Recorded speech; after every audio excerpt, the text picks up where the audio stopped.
Hello everyone. இன்னைக்கு 10th physics unit 5 answer very briefly 5th question தான் பார்க்க போறோம். என்ன கேக்குறாங்கன்னா name 3 animals which can hear ultrasonic vibration.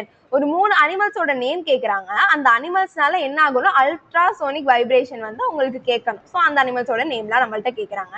இது ஒரு இம்பார்ட்டன்டான 2 மார்க் கொஸ்டின் ஸ்கிப் பண்ணாம படிச்சுக்கோங்க.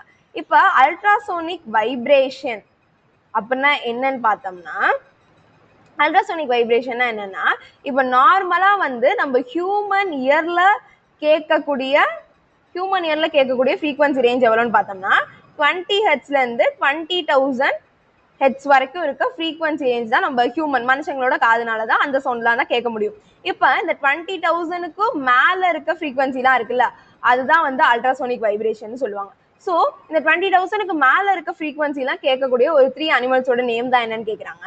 என்னென்னு பார்த்தோம்னா டாக், பேட், தென் டால்ஃபின். ஸோ இந்த 3 அனிமல்ஸ்னாலேயும் வந்து இந்த 20,000 ஹெர்ட்ஸுக்கு மேல இருக்க ஃப்ரீக்வன்சிலாம் கேட்க முடியும்னு சொல்றாங்க.